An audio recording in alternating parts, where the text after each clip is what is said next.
few days ago, I was removing all these bolts here in order to get the pan off so I can do some electronic wiring. All kinds of stuff going here. PM60, can opener, various SA80 USB things, power lits. This is going to be a pretty, also the dash cam will be going here, dash cam module. So had to get in here. But you'll notice when I grab the T40 here, it's not quite accessible unless you turn it just a little bit like here to get the drive in there. But when you do that, you're going to get what we had here, which is this problem. See that? It's not quite over for me. It's pretty bad. So I took some people's advice. First of all, I grabbed the can of PB Blaster. Where's that? Hit it with the PB Blaster. It's Wednesday, by the way. I hit it with the PB Blaster on Sunday night, Monday night, and Tuesday night. I also took one guy's advice who said the problem is the angle. So why don't you grab a couple of these Torx extended bolts. So here's the 40 right here. If you do that, it's really no issue at all. It's not an angle at all. But while I was in there, I went ahead and grabbed a impact driver kit, which I'll use to hit that in there. And then finally, I did not have an L key for Torx. So I grabbed these as well because I think the T40 in here will just go right into that hole perfectly. So PB Blaster is in. The reason why I can't hit this with heat is because it would melt this metal, and this pan is $450 for this just piece of plastic pan from BMW. And that's not including the seat release latch hardware, which is extra $250. So, you know, it's always in your best interest to not damage BMW parts. And I've already ordered brand new bolts all around just to make it easy on myself in the future.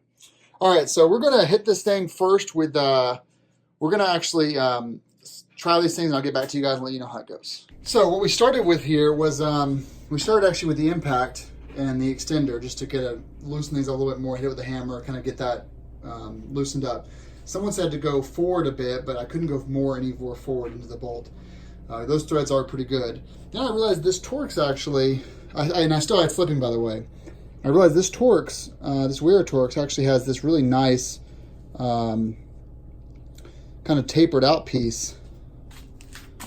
As you can see there, the bottom's kind of fatter. So I used that, and actually it kind of grips into the bottom really, really well.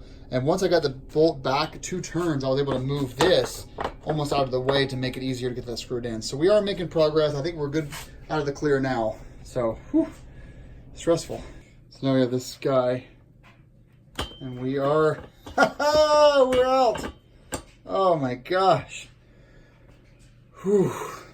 Short video, but I think we've all been here. I personally have just barely nixed some bolts where I shave a bit off the top of one of the bolts, but it's just fine. I'll replace it. I get it out of there. But this one was, the issue was, okay, here's the thing for you guys that are new, and I'm still brand new at this. Avoid drills if you're a newbie, because if you're cross-threaded, like my last bike, where I totally foobarred, let's turn the light off, we have enough light in here. I totally foobarred this bolt right here, this engine bolt. I had to actually helicoil it, install in the alt-right or crash bars because there wasn't enough light. Always invest in good lighting so you can see what the fuck you're doing. Sorry for cursing. And the second one is I was using a drill. Don't use a drill. At least get things, hand tools plus torque wrench takes longer, but you're not gonna strip out bolts and you're not gonna over torque. So I was rushing to get this rack installed on this GS. This is for my old bike. I had put the silver rack from this bike onto my old bike, and then I took this with me home.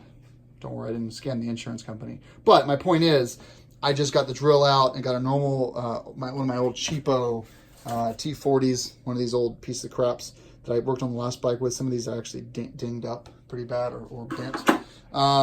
Drilled it right in, hit the road, and it's gone. And it's not the right angle, so the bolt was already damaged, and then I wasn't even looking at what I was doing, and I just started yanking on it, and there we go. So be super careful when you're doing this kind of stuff. You know, now I can see the value of having these kind of Torx with the nice, bigger, fatter bottoms. Also, a key is nice. You can get in hard to reach places. Don't underestimate an extender. Don't underestimate an extended Torx set. you know, pick your drive. I'm going to 3/8, and you know, build your tool set around a certain drive.